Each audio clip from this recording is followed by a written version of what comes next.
Assalamualaikum and welcome to my channel. Today we will discuss the topic that is called as the cell membrane. What is cell membrane? Cell membrane is a membrane surrounded or enclosed by the cell. It is semi-permeable in nature, thin, porous, asymmetrical, or it is also called as the plasma lemma because it is a living part of the cell. It consists of lipids and protein 1.5 micron in thickness, consists of two layers of lipids, and lipids of plasma membrane consists of phospholipid, glycolipids, sterol, cholesterol. These are all the kinds of the lipids. ठीक है, cell membrane जो होती है semi permeable होती है, अपने अंदर से कुछ सॉल्यूट्स को पास करती है और कुछ को नहीं करती है. लिविंग पार्ट के ऊपर कंसिस्ट कर रही होती है और लिपिड और प्रोटीन्स वगैरह पे कंसिस्ट कर रही होती है. ठीक है, इसके अलावा जो है वो स्ट्रक्चर ये है कि ये हाइड्रोफिलिक इन नेचर होती है या हाइड्रोफोबिक इन नेचर होती है. यानी कि जो लिपिड बायलेयर फॉस्फोलिपिड बायलेयर है, यानी कि फॉस्फोलिपिड की जो लेयर है वो दो लेयर्स के ऊपर कंसिस्ट कर रही है, एक हाइड्रोफिलिक और एक हाइड्रोफोबिक. हेड रीजन हाइड्रोफिलिक होता है जो towards the surface and form of the phosphate को फेस कर रहा होता है. Tail region towards the centre and form of the fatty acids को फेस कर रहा होता है. फीलिया मीन्स लव, तो ये वाटर लविंग हो गया. हाइड्रोफोबिक जो वाटर लविंग नहीं है. जो वाटर लिविंग है वो एक्स्ट्रा सेलुलर कैविटी को और intra cellular cavity of the cell को फेस कर रहा होगा, और जो वाटर लविंग नहीं है वो दोनों कैविटीज को फेस नहीं करा और वो लिपिड इन नेचर है.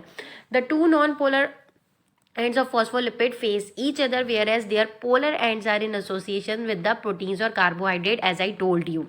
सबसे पहले इसको डिस्कवर्ड किया था सिंगल एंड निकलसन ने और इसको नाम दिया था फ्लूइड मोज़ैक मॉडल, क्योंकि वो जो प्रोटीन्स नज़र आते हैं वो as a mosaic like structure देते हैं. 1972 में डिस्कवर किया था.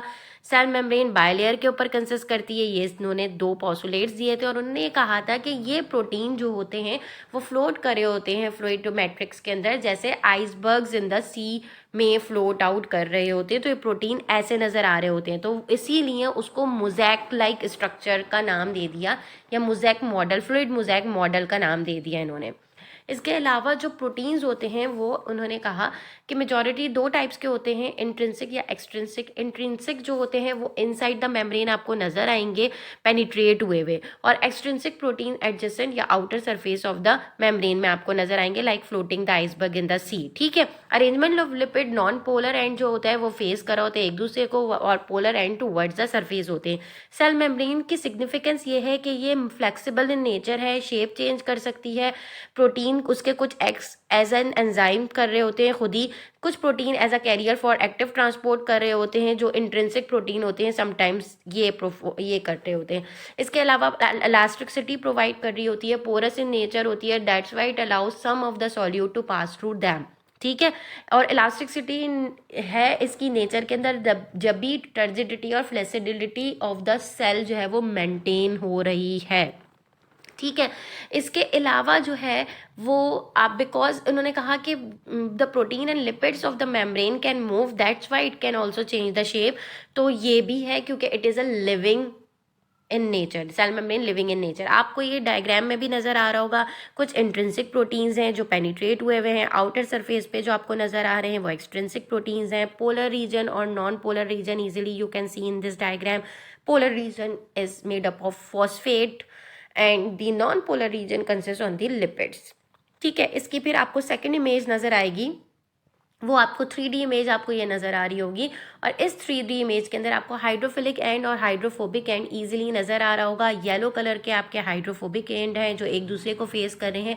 हाइड्रोफिलिक एंड्स जो होते हैं वो फॉस्फेट इन नेचर हैं, वो एक्स्ट्रा सेलुलर कैविटी को फेस करें या कोलेस्ट्रॉल वगैरह इन तरह के प्रोटीन्स को फेस कर रहे हैं, या ये जो हैं वो इंट्रा सेलुलर कैविटी को फेस कर रहे होंगे, क्योंकि आप ये देख लें कि मेम्ब्रेन सेल के अंदर किस तरीके से प्रेजेंट है. ठीक है, इसके अलावा फंक्शन ऑफ सेल मेम्ब्रेन दो टाइप के फंक्शन प्रोवाइड करा है. एक तो प्रोटोप्लाज्म यानी कि साइटोप्लाज्म या पूरे सेल को ही along cytoplasm with the nucleus जो है वो प्रोटोप्लाज्म कहलाता है. उसको प्रोटेक्शन प्रोवाइड करा है, regulation of material in and out हो रहा है क्योंकि it's semi permeable in nature.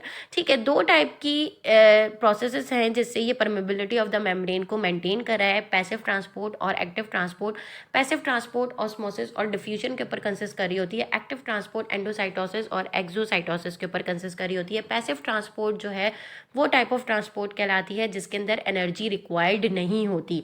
दो टाइप की आपके पास आ जाएंगी इसके अंदर, डिफ्यूजन आ जाएगी और ऑस्मोसिस. और डिफ्यूजन जो है simple movement of molecule from higher to lower